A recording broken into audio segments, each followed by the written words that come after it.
Selamat datang kembali.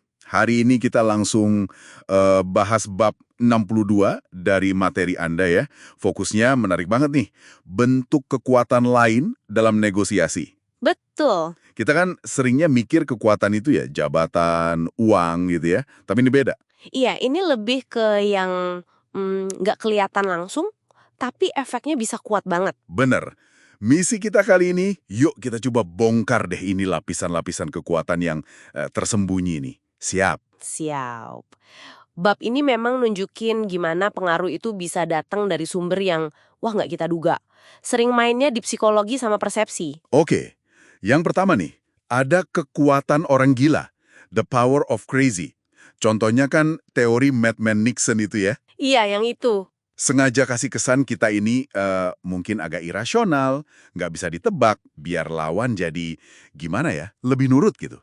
Nah, Tapi saya mikir juga, kalau sikapnya nggak konsisten, hari ini baik, besok jutek, itu nggak bahaya ya buat hubungan jangka panjang? itu dia dilemanya. Pasti ada resiko, nggak bisa dipungkiri. Cuma, inti taktik ini kan bikin lawan nggak pasti.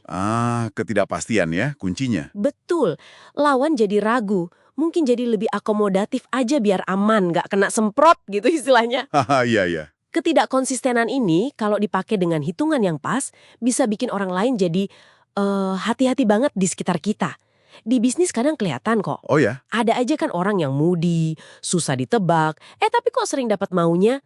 Mungkin karena orang males mancing reaksinya. Tapi ya itu, harus hati-hati banget. Jangan sampai malah ngerusak semua. Oke, oke. Nah, geser dikit dari kesan gila, ada lagi nih yang main di psikologi juga. Kekuatan kebingungan, the power of confusion. Ini sengaja bikin keruh suasana gitu. Bisa dibilang gitu. Caranya ya bisa aja kita banjirin lawan pakai detail seabrek yang gak relevan. Oh, Atau pakai istilah teknis yang bikin pusing. Atau ngomongnya muter-muter nggak jelas juntrungannya. tujuannya apa tuh? Tujuannya ya biar lawan capek. Biar dia mikir, udahlah setuju aja deh biar cepet selesai. Pusing Ya. dengerinnya. Wah, licik juga ya. Ya namanya juga taktik. Pertahanan terbaik kalau kita yang kena udah fokus aja sama isu utamanya. Jangan mau diseret ke detail aneh-aneh. Catat. Terus, selain mainin persepsi soal diri kita, bab 62 juga bahas kekuatan nunjukin apa yang kita punya di luar negosiasi ini. Masuk ke kekuatan mengkomunikasikan opsi. The power of communicating options. Iya. Contohnya kayak pas nawar mobil gitu ya. Kita bilang, wah saya kemarin lihat di tempat lain ada yang lebih murah sih, gitu. Nah, itu contoh simpelnya. Prinsip dasarnya kan gini, siapa yang punya atau kelihatan punya alternatif lebih banyak, dia lebih kuat posisinya. Masuk akal. Kuncinya itu, komunikasinya halus. Jangan kayak ngancam atau pamer. Cukup secara strategis kasih sinyal kalau kita nggak kepepet. Cukup sinyal aja ya. Iya, Mungkin cuma bilang, kami lagi timbang-timbang beberapa pilihan lain juga saat ini. Itu sering lebih ngena daripada ngancam langsung. Pertanyaan reflektifnya, seberapa sering sih kita lupa nunjukin kalau kita punya pilihan? betul juga ya. Seringnya kita fokus ke deal yang di depan mata aja. Oke, terakhir nih, bab ini masuk lebih dalam lagi ke kekuatan mengidentifikasi kebutuhan. The power of identifying needs. Iya, Ini bukan cuma kebutuhan dasar kayak aman, diterima kelompok gitu kan ya. Tapi lebih ke, apa sih yang sebenarnya ngedrive lawan bicara kita itu? Persis. Memahami drive atau dorongan utama mereka itu krusial banget. Apa sih yang paling penting buat dia? Apakah dia fokus banget cari solusi praktis? solutional istilahnya ya. Iya, solutional. Atau dia lebih mentingin jaga sikap atau nilai tertentu. Itu attitudinal. Atau jangan-jangan yang paling utama buat dia itu kepentingan organisasinya.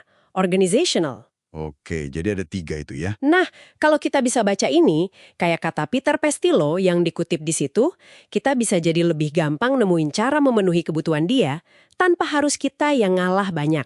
Jadi bukan sekedar tarik ulur posisi ya, tapi cari solusi kreatif yang bisa memenuhi kebutuhan di balik layar itu. Tepat, itu intinya. Cari win-win yang lebih cerdas. Oke, jadi kalau kita simpulkan nih, dari bab 62, banyak ya bentuk kekuatan yang lebih halus. Ada mainin ketidakpastian, bikin bingung, nunjukin opsi, dan yang paling dalam, ngertiin motivasi lawan. Betul, semuanya itu alat bantu yang kerjanya mungkin nggak kentara, tapi bisa nentuin hasil akhir. Menarik banget. Nah, sebagai penutup nih, mungkin ada bahan renungan buat Anda yang dengerin. Coba deh perhatiin interaksi sehari-hari, nggak harus negosiasi formal di kantor ya. Seberapa sering sih Anda lihat bentuk-bentuk kekuatan yang nggak kasat mata ini main? Entah itu power of crazy versi mini, atau orang yang pinter banget nunjukin opsinya. Terus kalau kita sadar ada ini semua, kira-kira bakal ngubah cara kita nanggepin orang atau situasi nggak ya? Pertanyaan bagus tuh buat dibawa pulang. Oke deh, terima kasih banyak sudah menyimak pembahasan mendalam kita kali ini.